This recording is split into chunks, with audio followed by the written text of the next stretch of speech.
Ce jour de commémoration où ensemble, elles se retrouvent. Les veuves sont également comptées parmi les personnes qui luttent contre la vie chère.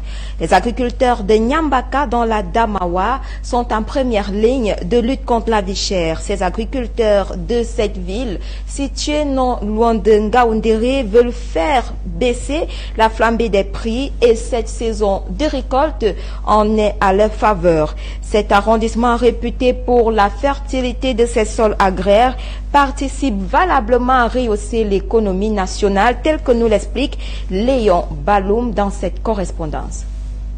Face à la flambée des prix denrées alimentaires sur le marché, les agriculteurs de l'arrondissement de Nyambaka comptent relever les défis. Situé à quelques kilomètres de la ville de Ngaoundéré, sur la nationale numéro 1, Nyambaka est réputé pour sa production en qualité et en quantité des pommes de terre, du manioc et même du maïs.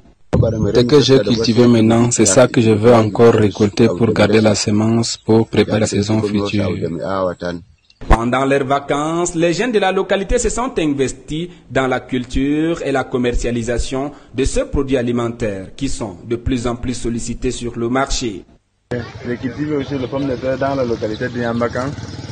Je n'ai pas ajouté à ces deux pommes de terre à 32 000. On dit, je viens de tailler les pommes de terre, on met dans les shows comme ça. Parler des shows de terre de 3 000. Quand le kilo est arrivé, précisément, on nous dit à 2 500.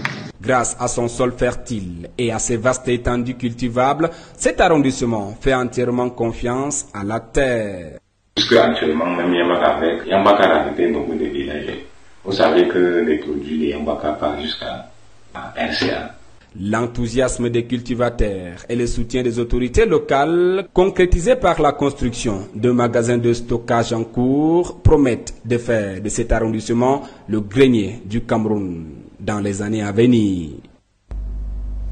Toujours en page magazine de ce 20h, nous parlons de la santé bucco-dentaire et comment prendre soin de sa bouche. Ceci reste un sujet intéressant car de nombreuses personnes souffrent des maladies dentaires autour de nous.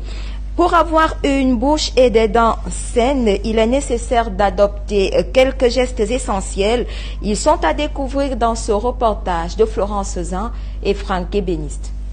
Prendre soin de sa bouche n'est pas seulement une question d'esthétique afin d'avoir un joli sourire, mais c'est avant tout un impératif quotidien pour être en bonne santé, de sorte à mordre la vie à pleines dents. La règle primordiale que tout le monde